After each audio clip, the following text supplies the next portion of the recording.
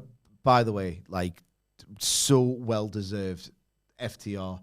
There was a point where I was like, go back to the Fed if you want. You keep talking about it, Dax Harwood. Go back, we're done here. It's getting boring. And then even after he kind of calmed down online, and someone must have had a word in his ear saying, you're getting under doing this. Like, you all, and like, FTR had pretty dismal 2024 at points, if I recall correctly. This heel turn, they've been one of the best acts in pro wrestling all year. Entertaining out the ass. The matches are still incredible. Like, what a well-deserved title run, especially when I thought like they've peaked and big time. They've been Stokely took a nice bump in here as well. Yeah. I'll take the bullet for you. I'm dead. Yeah. The FTR are awesome. They completely deserve to be at the forefront of this division. Incredible year they've had. One of the true highlights of pro wrestling in 2025. Neck brace that bitch on Wednesday for Stokely. Golden neck brace. Golden neck brace, yeah. Yeah, and keep that energy, FTR, with every team that you face. I'm not saying you have to bully the grandparents of everyone. Well, why not? It's a good bit. Yeah. It's what has made it go. In fact, yeah. FTR, after all we've said over the years, because we've not always been super positive, despite, the appreciation of the in-ring work. Yeah, I mean, because they've been quite excessive in the ring on multiple occasions, and they are gotten two nerds. But you know what, FTR? Well, that's how it is. Hey. You all right? Casino Gauntlet, AEW National Championship. It's over-delivered, didn't it? Well, yes and no, right? I've got mixed thoughts on a match that... You got mixed what? Mixed thoughts on a match that almost definitionally is quite uneven. Like, a Battle Royal in all of its various incarnations has always got something kind of wrong with it. Like, the Royal Rumble often drags too long, and the actual action in a Rumble ain't so great. The traditional Battle Royal, just kind of a boring mess. Get people tossed out so there can be some cool spots by the end. And da-da-da-da.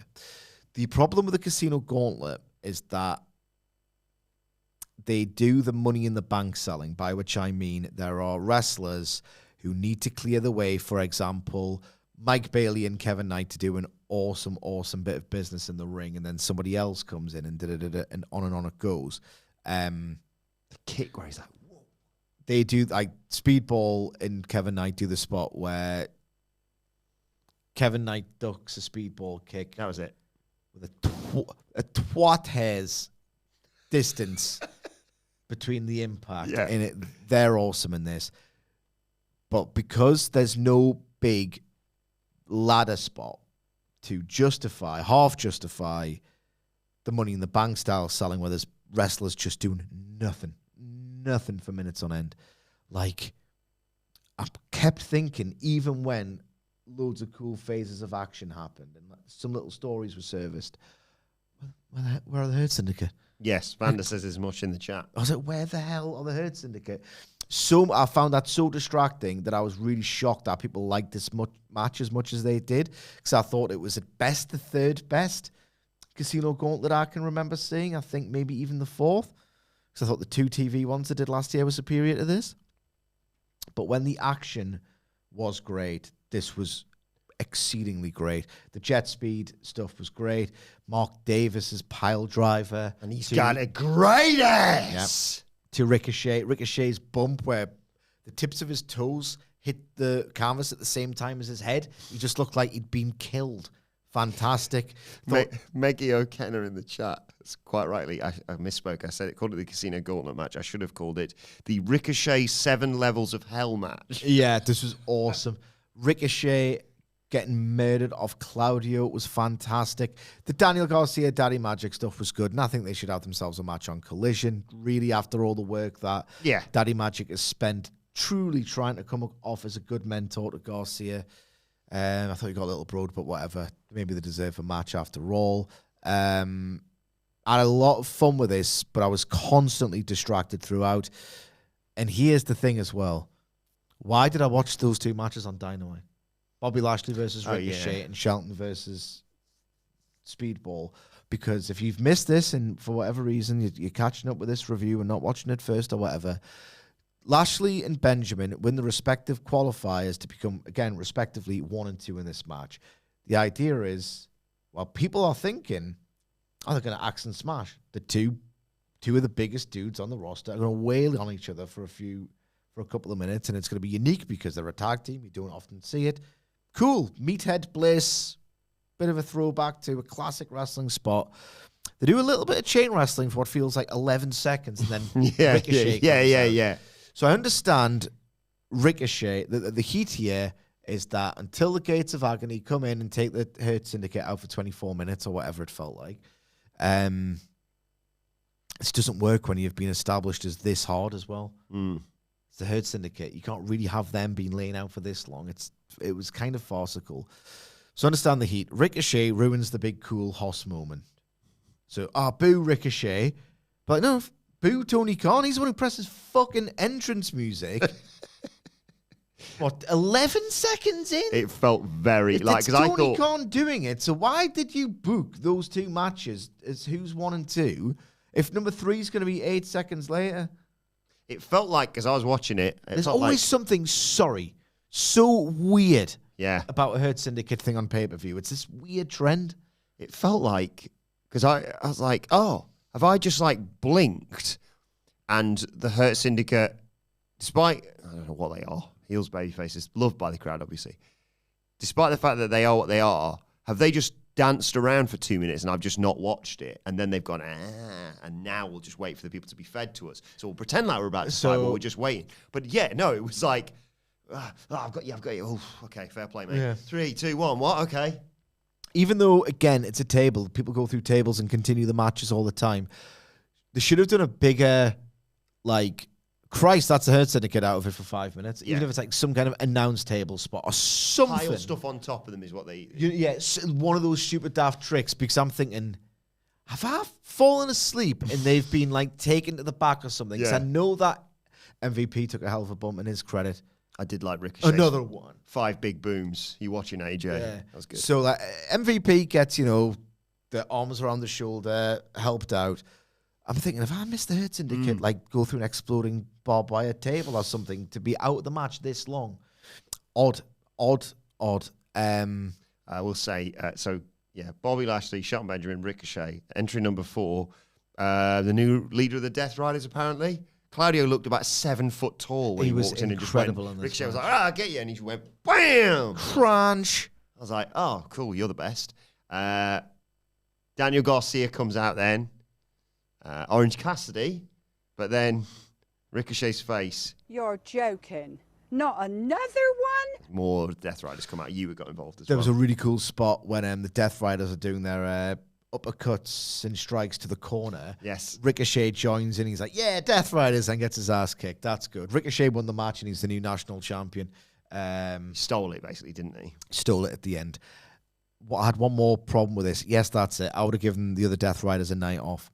If one of them wasn't going to win the national championship. Yeah, that's fair. I love the idea of, Pac's got it done. Then Shafir lost as well, didn't she? Mm-hmm. Shouldn't they either have not lost or not been on the card when you could argue Shafir didn't need to be on it. The Death Riders didn't need... They were fun in the match. Claudio was amazing, but they didn't need to be in it. With the idea being that if Pac won his match, well, what's Moxley doing? Because they all kind of look like losers. If they are winning or not losing at a minimum, it looks a bit better. So, I don't need the title, don't need the match, didn't need the Death Riders in it. So, I'm going to whinge about it, but some of the action in this was stellar. It was a lot of fun, this, Speaking of Mox, it's the no-holds-barred match with Kyle O'Reilly next. Some real Winston-juicing stuff in this. Yeah, so the general thrust, I liked this as a collection, a string of ideas more than an experience, if that makes any sense, because this crowd was ass. This crowd just didn't seem to get up for this at all, which is such a shame because I've actually really tried to do something with Kyle O'Reilly. And and I was sat there thinking, what the fuck?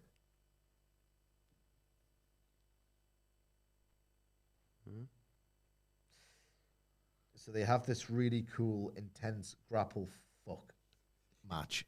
And I don't even like grapple fuck that much. I find it pretty tedious, but Moxley's loving it. It's nice to see Kyle O'Reilly nice when he's not talking about Kyle Tron. And they have this really sort of nasty little battle. And then telling the story of Moxley. And their whole thing is there's too much fancy Dan. A lot of it you're filling in the blanks, but you get Moxley's POV of, there's too many flippy guys trying to impress the crowd, trying to get over. No, it's all about who the best wrestler is. This is where the best wrestlers are, right? This is where the best wrestler, right? Yep. So in his head, he's thinking, I'm going to out-wrestle this Kyle O'Reilly. Oh, fuck no, I've been out-wrestled. I'm just going to stab him with a fork. Stab him with a fork. There's a chain involved and all the rest of it. I was a bit scared when they were working that neck breaker spot. Yeah. I was like, it just needs to get caught somewhere and someone's... Yeah. This was pretty uncomfortable to watch. I'm sure Moxley preferred it that way. Nipples were getting stabbed. Ooh. Arms were getting broken. I'm a man with very sensitive nipples. I can relate to Arms were getting broken in chairs and stuff. And that was a really inspired spot because, Kyle O'Reilly's openly said, look, I've got atrophy in my muscles. So I love the idea of this, but just as an experience without that really bloodthirsty crowd going crazy for it. I felt like I like the idea of it more than the experience, but I'm really glad that it happened. And at times, it really turned me on. So O'Reilly got the win with the old I mean, it was teased a lot, the ankle lock, wasn't it? Yeah. And it's like, it is the not the kryptonite, because he's got shown more and more weaknesses to his game, but it is the thing now, isn't it, with Mox, of just like... So I just like this. Mox loses the big one to, as I've said, using the sport analogy, the mid-tier, the mid-table team. And, like, did you see the Death Riders post-match? Yeah, I was going to say, there's a little bit where he's like, you know what? Fair play, Kyle. He's like, what? He was just like, so basically there's a backstage promo with the Death Riders. And Moxley's like, well, looks like he's been taken to the hospital. How many visits to the hospital is that for the conglomeration and all your little heroes? I'm actually fine. He starts doing push-ups on the ground. I'm fine. Here's it's his internal rationale. It's like, oh, I'm losing it. Well, it's regular season. That didn't count. It's going to be the playoffs. We're going to the C2. We're going to the playoffs. The work's not over. We're still winning this big battle there, so don't worry about it. In the background, Pac and Claudio are like, oh, you crap, you mate. Trying to take you out. So it's lost the dressing room, hasn't he? Lost the dressing room. It feels like Mox is going in the C2. And if he could go 0-5. They are dragging this one out a bit. If you have like Mox versus, I don't know, and this isn't going to work out for brackets because I'm just going to use the names that I already know. And it doesn't really work with the alignments. But like you go like, okay, Mox has lost to Carl Fletcher. Well, Carl Fletcher's, aside from TNT, losing the TNT title, is what it is. Oh, Mox has lost to Takeshita. Okay. Then it's like Mox loses to, no offense, but like Daddy Magic. Yeah. Like, wait a second. Yeah. There's losing fixtures and then there's losing fixtures. Mox is such a sharp mind. Like, it really is, because as Chris Jericho demonstrated for like years, really, of that AEW run, you lose as often as he did, and then you don't go on the pay-per-view and, oh, who's on it? Oh, yeah, Chris Jericho. You lose as often as Chris Jericho does. It just becomes this really hollow device, and no one gets over because it's predictable. Jericho loses credibility. I can't think of anyone who's done as many actual honest-to-goodness jobs as Jon Moxley in such rapid succession, and people still love it and enjoy watching him get beat. And a lot of this is he's one of the most winningest guys in AEW history. So see, he's had the creative discipline for years to be able to do this, whereas Jericho was just like, I'm cool, actually. I'm actually the legendary wrestler that loses matches. How cool am I? People saw through it.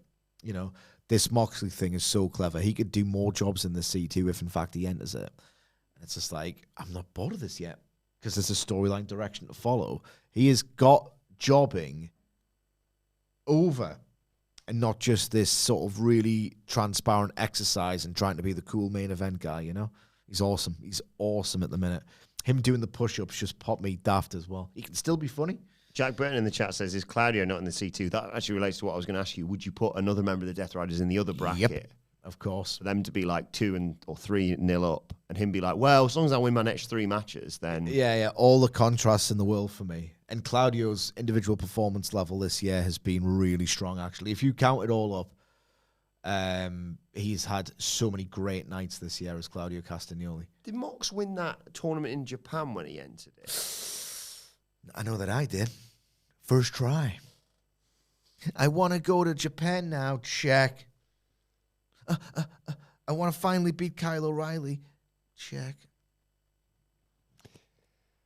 Mark Briscoe versus Carl Fletcher for the TNT Championship. TNT title / indentured servitude on the line. I'll be honest, as we said on Thursday, my confidence in them making the right call, I'm very happy for Mark Briscoe to win the TNT We love Mark title. Briscoe. It's not going to sound like it in a few minutes, what we do. My confidence in them making the right call, which is, as I've said, indentured servitude, it's the best, wavered on Thursday, Wednesday night, when we talked about it on Thursday, when it was like, you don't say that about my family. Yeah, with the entrance video that they gave to Mark Briscoe, I was like, yeah, he can't lose. He ain't going to lose. Uh-oh, are we going somewhere? Well, you were going to say something. I can wait. Well, there was a bit when I thought, maybe you can lose, when Carl Fletcher kicked out the super froggy bow through the table. Uh-oh. Oh, no. Don't hurt me. Sacrilege corner. Couldn't be arsed with this, really. If this, didn't follow, and I understand that they did try and strike a different kind of violence, okay? to the prior match. It didn't feel it was excessive, but there was an attempt made to have two different kinds of matches that involve blood and weapons, and I do appreciate and I recognize that. Okay. However, again, I think Dynamite could do with having some more special matches. Promos, Oakland position promos, Doc Hendricks, Austin, King of the Ring 96 style way to block these promos, and fewer matches and more special matches. This on Dynamite, if I'm not if I'm only an hour and a half deep into a wrestling show and I know I don't have 2 more hours to come and I haven't just seen someone's nipples getting sliced off with a fork, I'm probably way into this. I just thought this was a good plunder match and nothing more. I feel like, as you said, the outcome was telegraphed. I think ultimately they've gone to this dynamic, this pairing, at least once too often. It's this big, bold thing to make it feel like this special saga series. I think some of the matches, I think they peaked at Dynasty, frankly. I know the Wrestle Dream match went longer. Dynasty match was much better. It was a sickening thrill. I thought this went a little bit too long. I feel like Mark Briscoe already had a better match involving thumbtacks all out. Felt guilty being like, go on, Carl, stab him with that screwdriver. This was 4 days after, about a week and a half after Blood and Guts. Probably, do the maths, probably in and around sort of. Yeah, in and around, yeah. 9 days! I didn't need to see this much plunder after AEW's year generally. And even before a spot that actively pissed me off and took me out of the majority of the match, I was just a bit like, yeah, they're working hard. And it's the last thing you want to do is begrudgingly respect a professional wrestling match, especially with this level of violence and hard graft. You want to raw, you want to do the just bleed noises, which, in case you forgot, is... I want to feel like an animal watching something like this. I didn't. It was a well-constructed procession of quite committed, scary spots with 2 wrestlers I really, really like, but I was just a bit bored before the bell rang, if I'm being perfectly honest. And it was just a good plunder match that I didn't need to see. And this AEW's stupid fixation with stupid deadly weapons can suck my cack. It really can. I don't need a hammer being thrown at someone's face and that person moving, because what are you trying to do? Were you trying to kill them with blunt force trauma? Was it Gabe Kidd and Darby Allin who were at that one? Yes. The fire stuff, it's been part of wrestling, this predates my life with Puerto Rico and Detroit and all that, and fireballs, and I don't need to see a flamethrower. A really awful facial burn if you're a heel and you want to see someone's face getting melted. That's fine. Don't set someone on fire. Arson. The Molotov cocktails. Are you going to kill Daly's Place, Darby Allin, are you? Are you going to torch Daly's Place, Darby? I thought you liked AEW, now you're killing the fans. Make that make sense. And if you've missed this or forgotten this, they get a screwdriver, and it was always quite lame. They did it a lot during that Blackpool Combat Club Elite feud of 2023 of I've got a screwdriver. I'm going to run across the ring. So, wait, no. Sorry. So you're the guy's head. Yeah. That's the turnbuckle pad. Follow us on WhatCulture Wrestling on YouTube, WhatCulture Wrestling Podcast. I've got a screwdriver, yeah. Bang. And it's a good visual because it's what would have happened? All right, well, AEW would be shut down. That's what would have fucking happened. Just stabbed him through the eyeball. If you just stabbed him through the fucking temple, eyeball, or cranium with a screwdriver like that. So it wasn't the only spot they did with that, of course. There was a bit with the Brainbuster. No, that's what I'm getting at. Oh, sorry. And it's because they've been doing this since 2023. That's what I'm saying. Yeah. They've been doing this since 2023. Trust me, I'm already it's a bit, whatever. It's not going to happen. Don't tell me it's going to happen. So I don't like that. Look at the screwdriver. Crunch. The screwdriver is sticking through the turnbuckle. They tease that Kyle Fletcher is going to impale Mark Briscoe, thus killing him. Yeah. It's fucking stupid. It's far removed from like a cornet is imaginable, right? I love to this day, if it's done perfectly well, if I'm watching Ospreay Danielson or Ospreay Fletcher, these absolutely epic back and forth moves with the Z matches. If they're done well, I'm putty in your goddamn hands.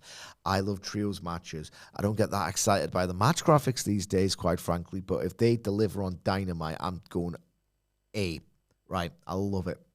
If, I just like, to this day, I've seen enough really, modern contrivances, excessive daft matches. I'll go into it. I'm not one of these people who was like, I didn't sell for the 10 seconds there. I do think selling's a problem, but I'm way more lenient than most. You cannot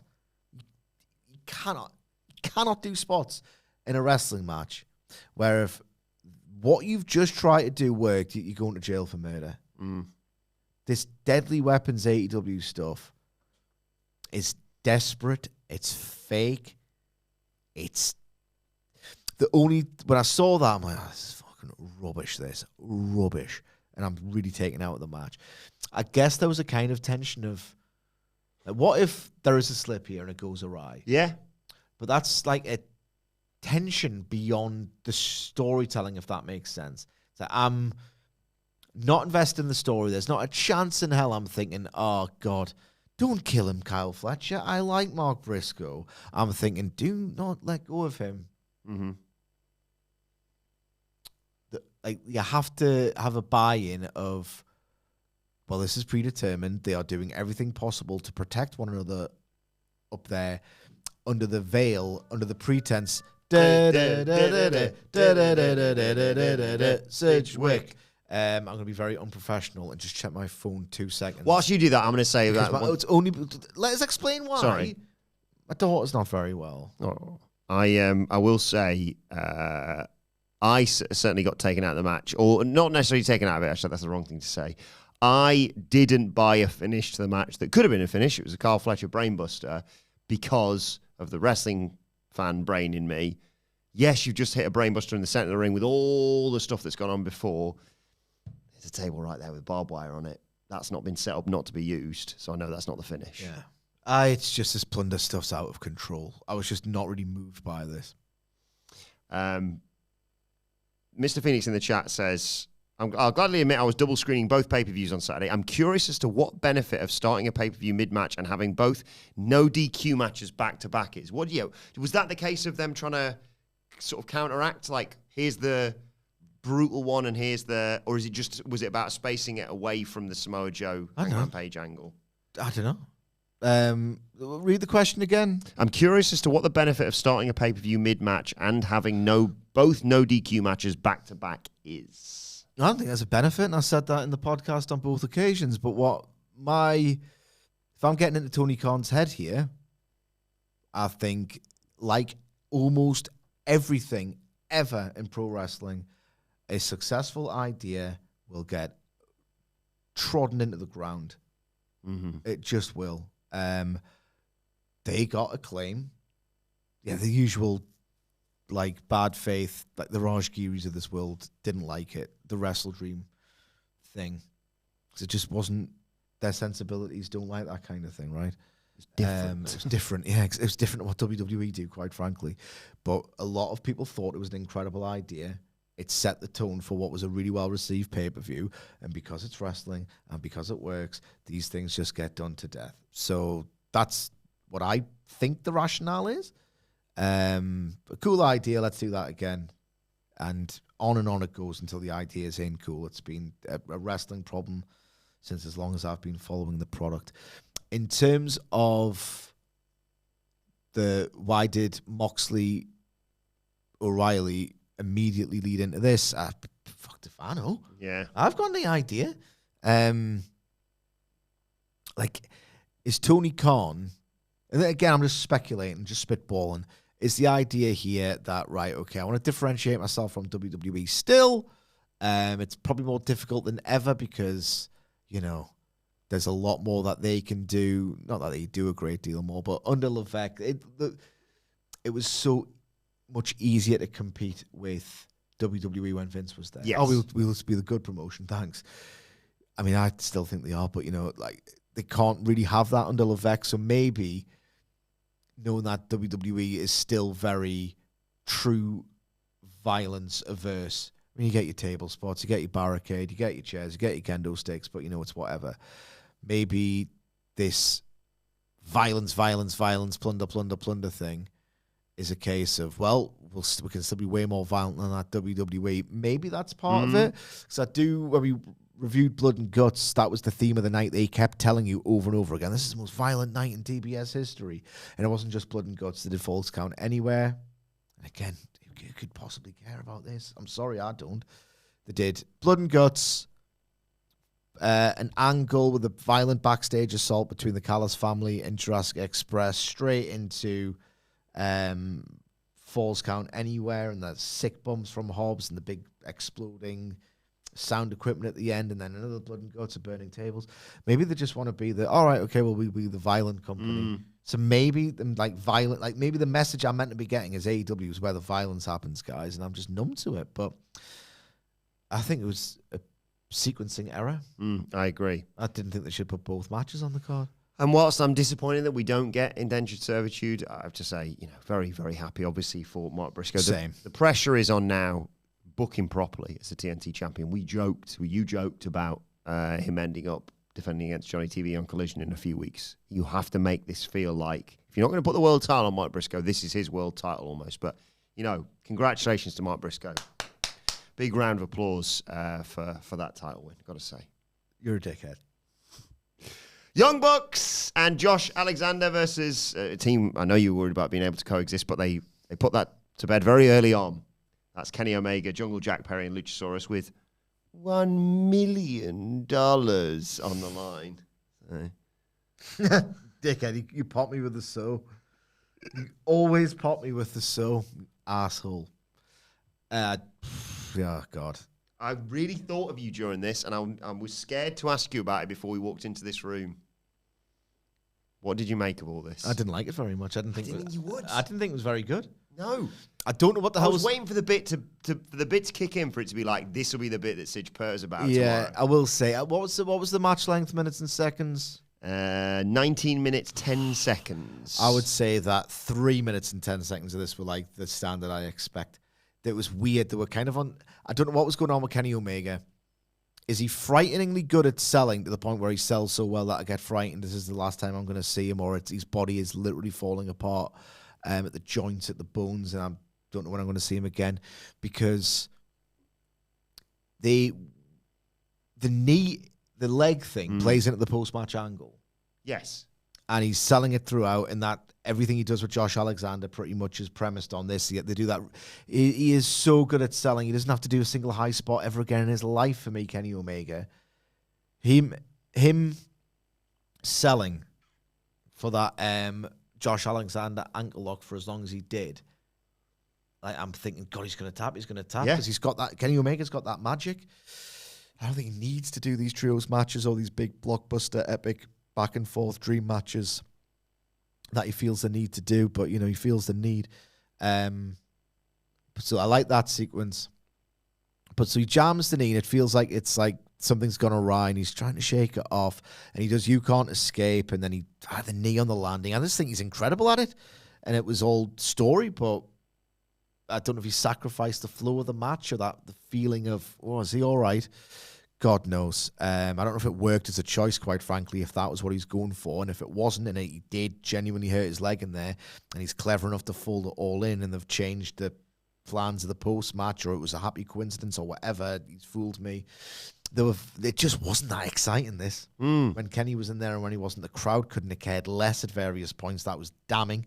Really speaks to what I'm saying about this idea. Get to the post-match? Of the Bucks and the Elite working together constantly. Clearly at this point, people have reached a level of, who cares?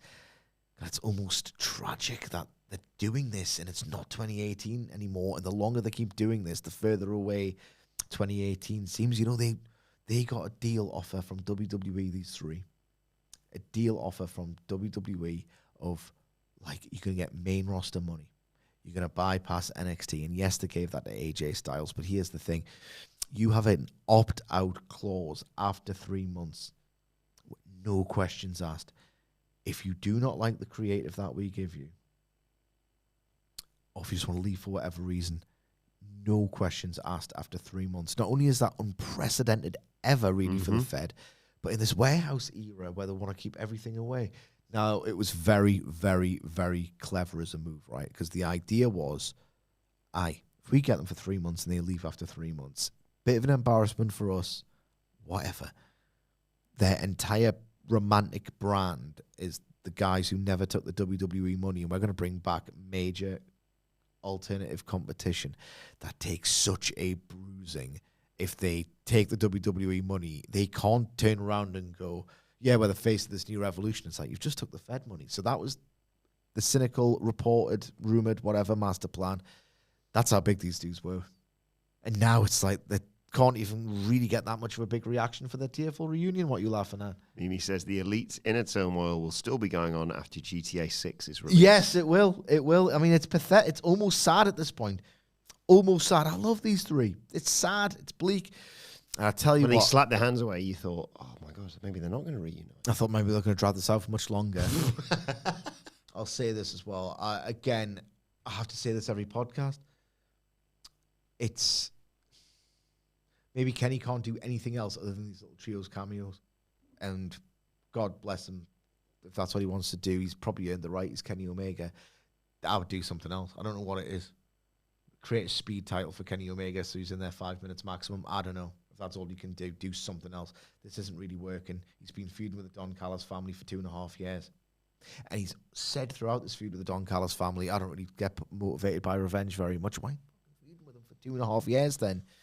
The post-match didn't get that much. I will say the spot where they were going to do a double Doomsday and then they backflipped onto their feet and did super kicks. Yeah, tremendous. That was a bit of it. I loved as well how Kenny took out Josh Alexander with a one-winged angel on the outside for the Young Bucks to then do a near fall, because it's like there's such a sense of finality associated with a one-winged angel that even if 4 other guys or 3 other guys in a trios match are doing something entirely different in a ring, you're just saying, well, look, I've seen the one-winged angel. Doesn't matter if it's completely apart from what's going on in the ring. That's finish. And then they did a kick out. So I thought that was just, they're so clever, these dudes as well. But like, I honestly thought I would think, oh, what an incredible match that I was really happy to see. I don't want to see it again until it happens again. And we are stuck in this loop. But this wasn't even that good, to be honest. This is one of the weakest AEW trios matches, Young Bucks trios, pay-per-view matches I can remember in quite some time. This was several notches below Young Bucks versus Jurassic Express. And it wasn't just Kenny being a little bit old, and I feel sorry for you now, Kenny. It was a spot where Nick Jackson flies out that ring, and like, I think Luchasaurus was meant to catch him, but time, it was terrifying. I thought someone's leg was getting broken at a minimum. The last 2 minutes were pulsating. It's getting sad, Alice. I haven't even mentioned who won. Bucks and Josh Alexander won. They get the $1 million. They walk up the ramp and do the Bucks with Don Callis, seemingly confirming them joining the Don Callis family. All the rest of the, a few of the rest of the Don Callis family come in, start beating the crap out of Kenny Omega. And, I mean, who could have called this? Young Bucks turn around and say, we don't need money. We got family. They run down and make the save for Vin Jackson, of course. Kenny Omega. I said it on the preview, baby. Ian Andrews, this might send you over the edge. Is the Elite reunion becoming the AEW DX? Was cool, isn't now, keeps happening, no one cares. I've been saying it for ages, man. Like, so I've tried, I've got another take on this as well. So I've tried to be a little bit like, and you know, I've been going around this houses and my chats about it, so I'm sorry for like boring people with it. Yes, maybe this is all Kenny's up to. Has Kenny earned the right? I think what secretly pisses me off about this is that they'd probably be doing this if Kenny Omega was fit and healthy. Yes, that would be even worse. I think it's almost certain at this point. If you think back to 2023, Kenny doesn't know it, and he's about to have this life-altering, career-defining experience, and I still feel so sorry for him with diverticulitis, okay? Before he has that fateful week where he works Ethan Page when he's like, doesn't know how bad it is, then he has that night on Dynamite with Starks and Big Bill and Jericho, and people are like, what the fuck is going on here? Kenny Omega nearly died. That's what's going on. So as far as Kenny Omega knows in 2023, he's back. He's working Ospreay twice. Hijo del Vikingo. He's IWGP US champion. He's basically having this dual run where he's like doing singles matches with a purpose. He's a champion, but he's doing elite stuff and elite reunion stuff and all the rest of it. He is so preoccupied when he's as healthy as he's going to be. He's obviously got wear and tear. He's had this host of surgeries, but he's Kenny Omega. Like, he's working alongside Chris Jericho just to get back in the ring with those Young Bucks again. And then the Young Bucks do this. After the match, they have the tantrum. And Jericho and Omega go into the feud with Big Bill and Ricky Starks. Do you think they're winning the titles so they can return Golden Jets against the Young Bucks for the titles? He just wants to work the Young Bucks whether he's healthy or not. I've got no sympathy for the lack of real reaction to this. And to be fair, it's pure pro wrestling theater. I didn't feel an enormous sense of like, oh, God damn it, they're back together. Yes, God damn it, yes. Who do you think that I am? They are. There's no jubilation, really. It's that wrestling panto thing of, they're teasing the thing that we'll want to kind of see, I guess. Yeah. If it's like thumbs down, the thing we want to kind of see. Are they gonna like get back together? Yay! It's like, I get to see this, and all they're gonna do, hey, they did it. It's like soccer tangent. When you see a goalkeeper do a goal kick, you know he's not really gonna mess it up if you go, ooh, hey! It's just it's a fun thing to say in a stadium or an arena. That's what crap, man. It's good though because Don Callis is going to feud with the Don Callis family, even though he doesn't really want revenge, and he said he doesn't like revenge. I hope he remembers that fight he used to have with Carl Fletcher, who tried to kill him. We'll see. God, it's just disappointing. Not the match, the reaction. I think the match was disappointing. Okay, fair enough. Chris Statlander versus Mercedes. Money.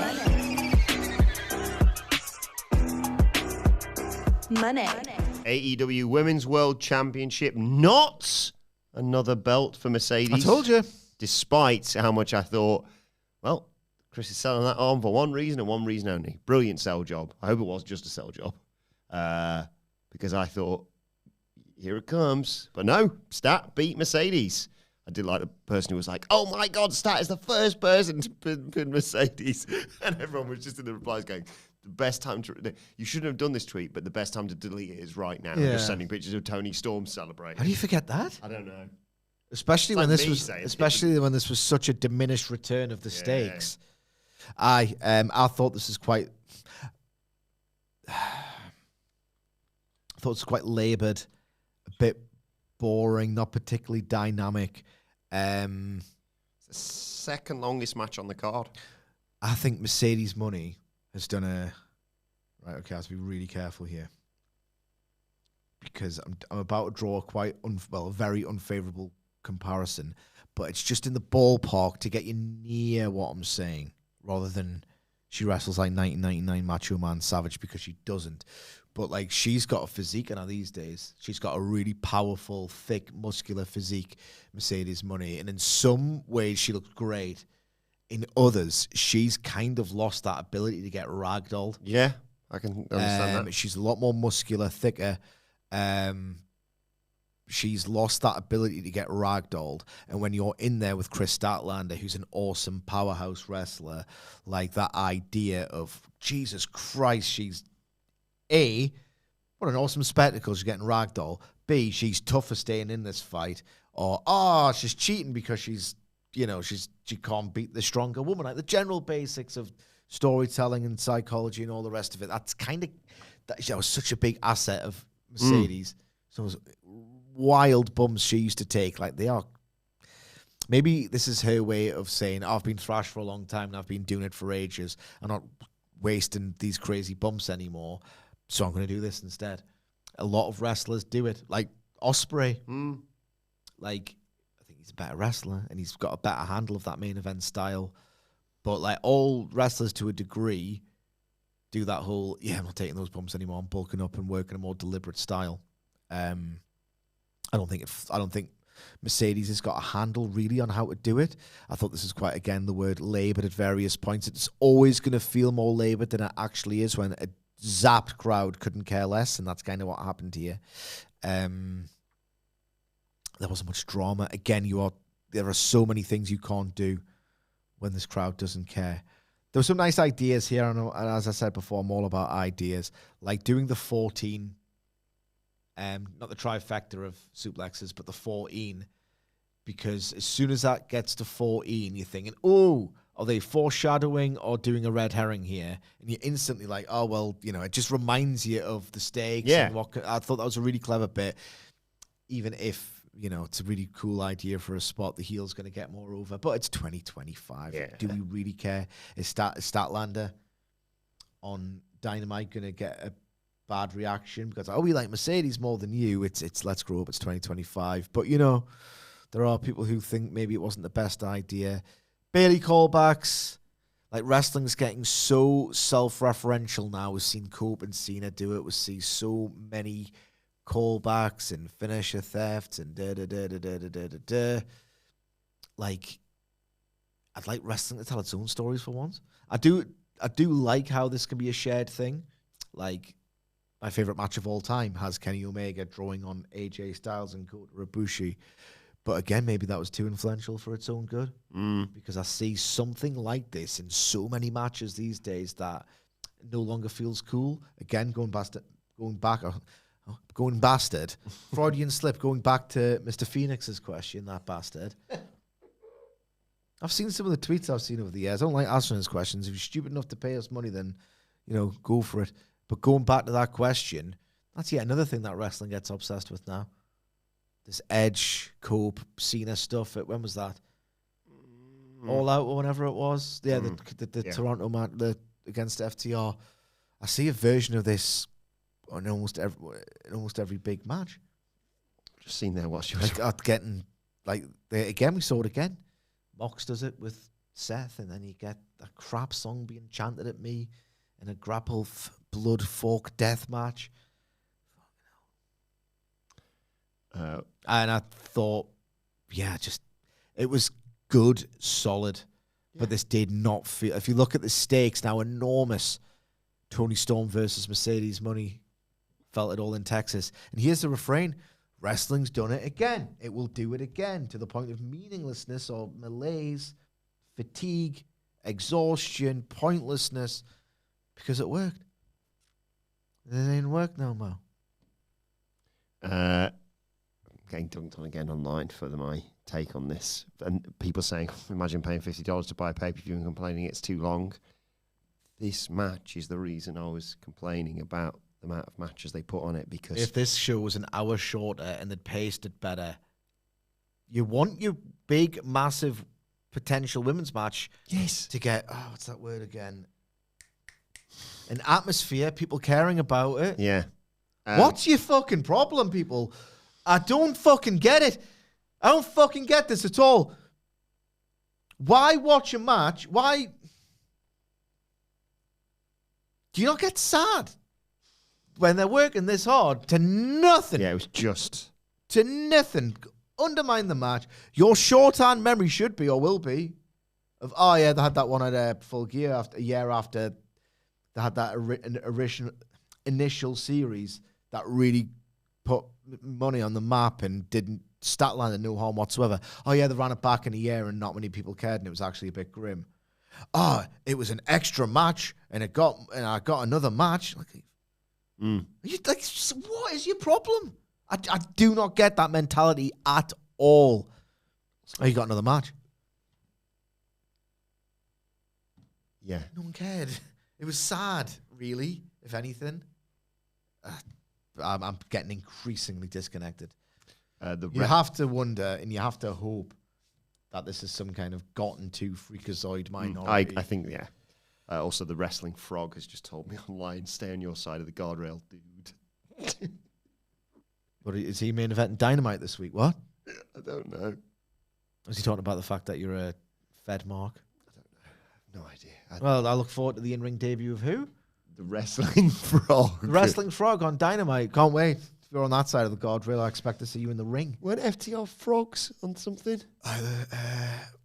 Super Ranas. That was it, yeah. But yeah, I will say this. I was very glad that the prediction from some that Stat was just going to be a transitional champion so they could put it on Mercedes here did not come true. So I was happy about that. Thought for a while after All in Texas that they're giving something for Monet to pursue as a babyface. Otherwise, she'll have now today. Yeah. Main event time. It's a steel cage match for the AEW World Championship. Hangman Page versus Samoa Joe. And, well, not the result that I think. You know, when I dwell on this, I think there was like two things I truly, wholly loved on this show. Just two. FTR Brody. Great stuff in almost every match, but yeah, on the whole. I will say I did like I mentioned this on the news with Andy, the bit with Hobbs ripping the chain off. Yeah. Hobbs is the tits. So. Hobbs is ripping tits, bro. I don't know what I'm talking about anymore. But we have done a lot of podcasts today. I need my tea, man. What are you having for your tea tonight? What? I don't know. What did we have over the weekend? I've genuinely... my brain doesn't work anymore. I can't even remember what I ate. Did I eat anything over the weekend? I hope so. I got some bits from the Christmas market, the York Christmas market that was overpriced. German sausages and stuff. Oh my god.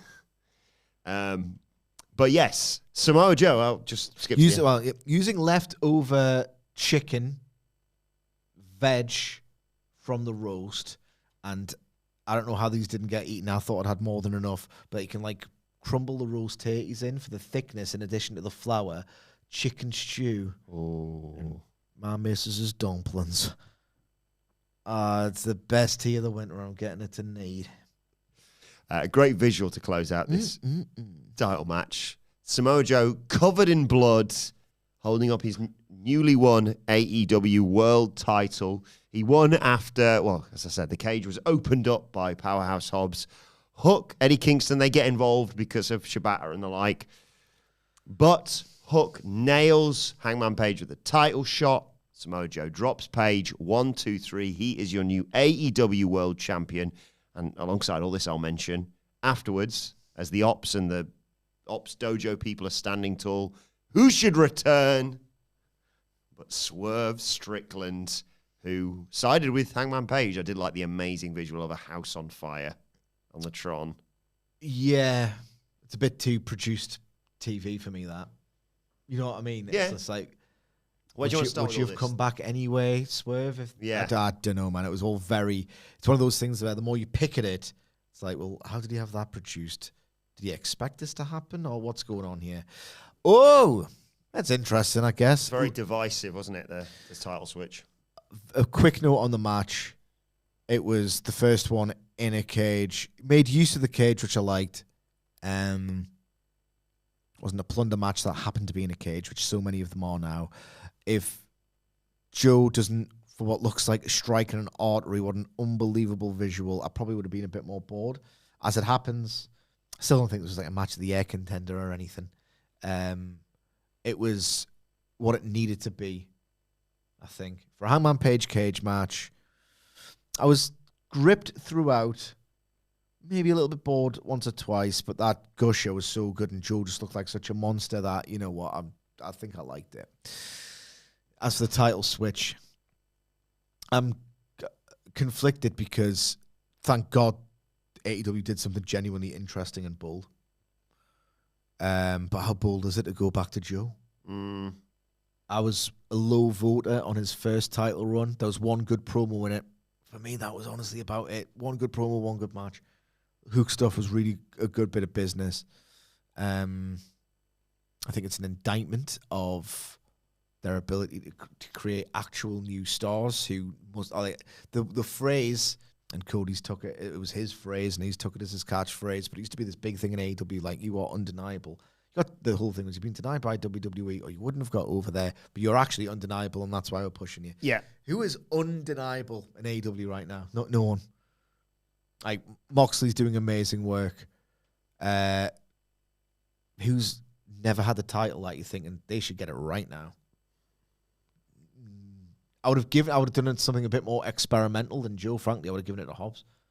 Yeah. But whatever. There's no one where it's like it's a promotional malpractice if this person doesn't win a title in the next 6 months. They just don't have that creative juice to do it or whatever. I did see the response. I get Hangman Page's reign wasn't that interesting, and as a law that not every babyface title reign needs to go long. There could just be, we don't know how it's going to end yet. It could be a little sort of like hiccup and he gets the title back at World's End and they just do an interesting trilogy that's different for them, which they don't usually do. Who the hell knows? Well, yeah, Steve O'Nick says, "G'day, handsome gents. Where the hell do we go from here? Transition out to Darby, Fletcher, Swerve, Keith Lee, the dead man to make the business respectable and teach them to grab a hold." I mean, I'd love that. I think that's exactly the question they want to ask, you to ask rather. Yeah, this Hangman Page thing's weird. I think his first reign would have come off much better than it did and how it's remembered if CM Punk versus MJF, a generationally brilliant storyline, doesn't happen at the exact same time. Because the Danielson stuff was good. He did his predictable Kane stuff brilliantly with Lance Archer. If I was from New Zealand. But then, lasted one pay-per-view cycle of cool stuff, wasn't very good. This one has had good matches. It's weird. It's had such a promising start. When he was like, "I'm the champion of the world." And then he just was presented front and center on the show. It felt like the mistakes from the first reign had been corrected. And then it just got a little bit, He has this town hall with Fletcher, and it's good. It's not amazing. He has a match with Fletcher that people liked more than I did. Frankly, it felt like, was it the 40-minute? Yep, this is a main event. Mm-hmm. I think the problem with Hangman Page is that he's so good. He is so great, genius even at getting people behind him that they might feel emotionally spent afterwards. Like, people love this dude. They live and breathe with this dude. He is so good at building that character, repairing that character, redeeming himself from some self-inflicted thing that he's done to himself or whatever, that by the time he's finally reached that mountaintop, it's like, all right, okay, well, struggle more, struggle, man. That's what we want out of you. Monkey Boy PK says, do you think there's a realization that Hangman is far better at the chase than actually holding the belt? I do. He's watching along. He's watching along from the Coffin Factory. So thanks for joining us. Bloody hell. The numbers haven't been great, but would they be any better with anybody else on top? He's just, for whatever reason, it just doesn't seem to work. It's one of those weird enigmas that I certainly can't get to the bottom of. I'd love to read or listen to anybody else's take if it's definitive. I just don't get it, man. I wouldn't have given it to Joe. I feel like... I have a question. Yes. Executing the contract, because when you said I can't think of anyone better, and I think, well, I can. Maxwell Jacob Friedman, even if Bret Hart doesn't know who he is. Right? You worked an angle with him. Yeah. But I'll accept no Bret slander. Can you execute a contract to make, I know you might not like this, but make a match a triple threat match? Because that's a hell of a, like Hangman Page, like, I'm going to get my revenge on you, Joe, at World's End or Telly or whatever it might be. It'd be a stupid decision on his part. But I just don't think...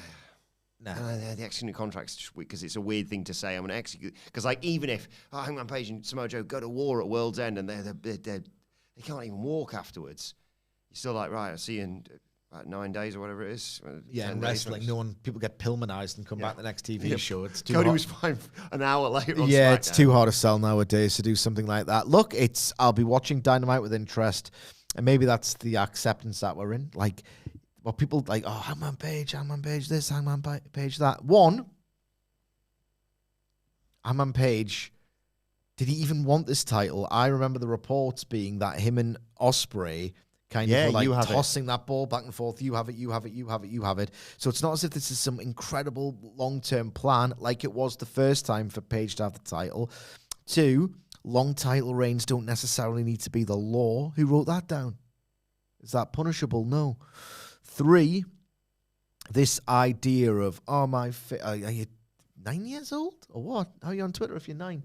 This idea of like, oh, TJ are nice. they should have got a bigger role in the tournament. Yeah. They've been there and tried hard. Oh, Hangman Page has happened to him again. What, he's had July, August, September, October. It's like a nice 4 or 5 month title reign. It's fine. Like, it's fine. He will be fine. It wasn't even that good, this title reign. I think it's a bold move. I think it's an indictment that they've gone back to Joe, because they went to Joe in the first place of, right, 2023 was no good as a year. Not very good. Let's get that instant shot of credibility so the people who go on the Death Valley Driver message boards will think I'm cool again. Oh, Joe's the guy. And look, I'm being cynical there. Joe does move numbers. We've talked about it before. The Grand Slam 2023 number was unbelievable. Techers. So there's a business case, and I can't really judge it until we know what the direction is, but it just feels like really Joe. Joe. As for Swerve, it's not fair on the Swerve Hangman feud, and I understand I'm a little bit lower on that whole thing than a lot of people. I get it. But when I'm already seeing this Death Riders thing go on for ages, Cope is going to be back feuding with FTR in no time. Kenny Omega and the Elite and Don Callis family and kind of the last thing and Briscoe Fletcher's been going on forever. Kind of the last thing I need, really, as an AEW fan right now, is a continuation of something I've been watching for what feels like forever. Like, can we not just have... I don't think we need a hard reset, but let's get lots of new directions. Like, you know what? Eddie Kingston could be feuding with Kenny Omega right now. Yeah. You know? Yeah, John Moxley could move the pieces around a bit. John Moxley could be feuding with Kazuchika Okada. It's fake. It's made up. It's fantasy land. You can do whatever you want. I'm just seeing a lot of the same stuff, and even the good stuff. It's like, can we not just take a breather on that? And people said the same thing. This is my last thing. I'm very tired, and I need to check my phone. I'm getting a million messages. I'm quite worried. Is that, like, I just need to see something different out of AEW. Joe isn't that, and I know he did a role. Swerve Strickland looks like he's too busy, too big to be doing roles. Maybe he needs a completely new in-ring identity, because he was already in that weird space between, like, guy who would fight for the Cruiserweight title in NXT and was a great modern style guy to, he's gone for his main event physique and different pacing. He needs to stop those forward rolls. I'm not the only person to say that neither. It also was very funny that it looked like it was everyone had the same thought of, like, is that Shane Gillis as a security guard or a member of the dojo and what have you? We'll fly through some final questions before we wrap up here.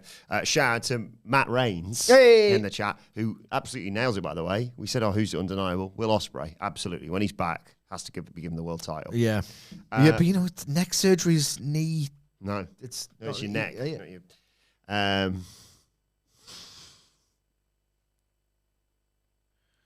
Matt Rains says, happy Thanksgiving week to all who celebrate. We wish. I'm going to see loads of pictures of yams and get jealous.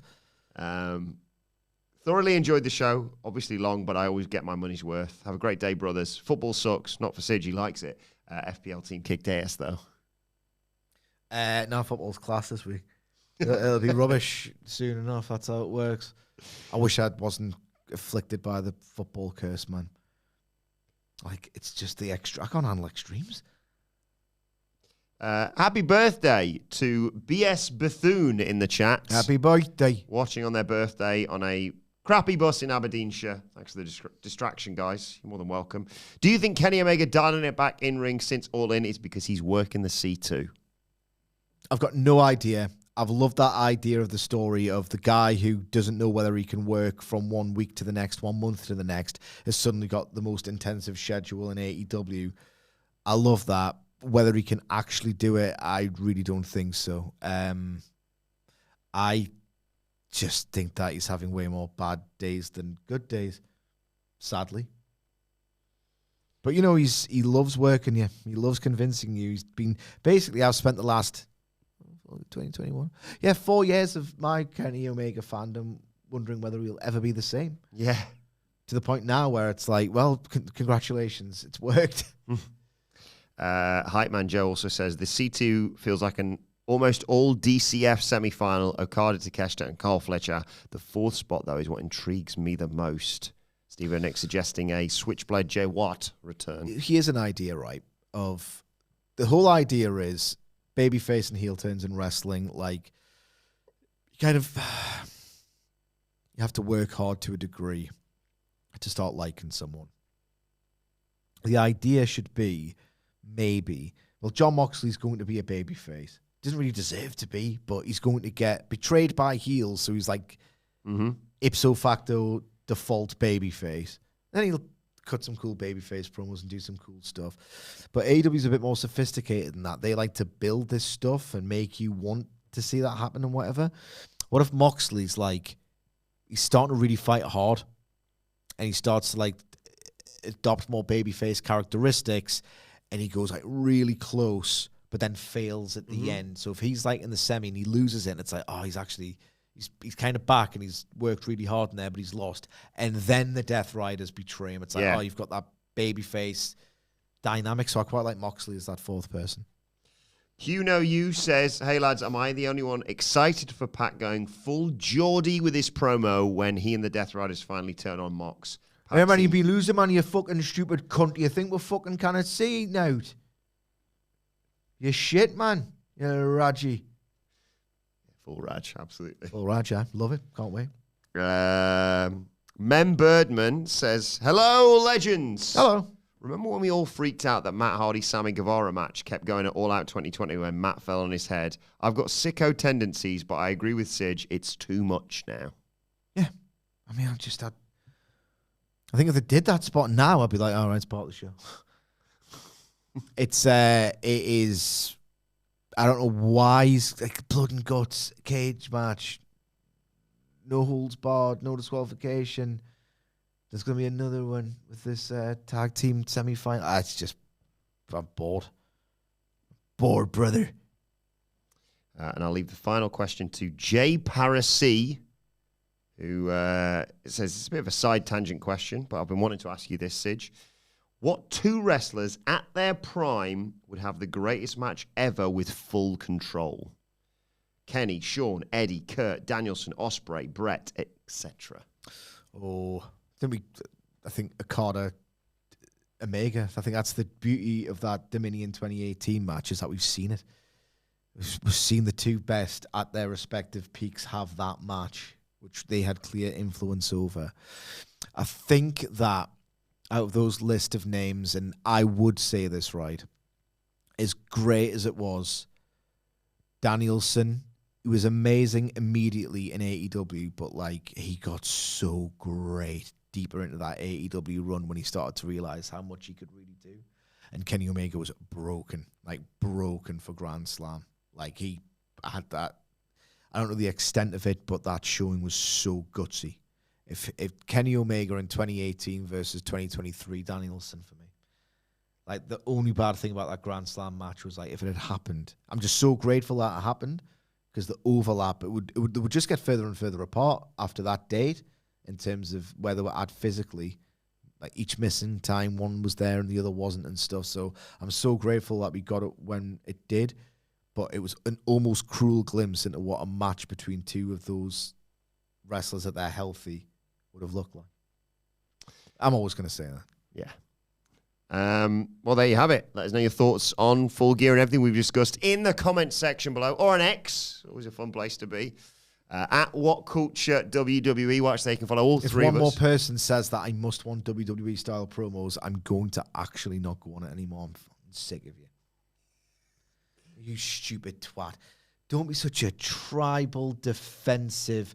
Oh, so you want WWE then? Oh, get a life. We're not saying we want shorter pay-per-views for less have you heard value for everyone? money. Sidgwick wants WWE Town Hall style promos. WWE do someone in my replies earlier was like, yeah, WWE in-ring promos, like they've just, it's their thing and people want it to be like that. Invent it. No. Imagine thinking getting a crowd behind you with a microphone in your hand. You can't do it because WWE does it. You're a loser. You are a loser. Leave me alone. But you can follow him on Twitter. As long as you're not an arsehole, you can do so at Sidgwick. You can follow our brilliant producer, Adam Nicholas, at... It's Adam Nicholas. Great job producing just then as well. Follow me at Adam Wilbourn. Follow us all at WhatCulture WWE. Make sure you subscribe to WhatCulture Wrestling, wherever you get your podcasts from, for daily wrestling podcasts. Is that the New Japan style production? The Raw preview and SmackDown review is available right now, and we'll be previewing and reviewing AEW Dynamite a little bit later on this week, of course. But for now, this has been the AEW Full Gear review. My thanks to Michael Sidgwick. I was picking my ear, so I think he's trying to get us to... Thank you for joining us. So sorry, I love him as well. I love Adam Nicholas. See you soon. He's like a great guy.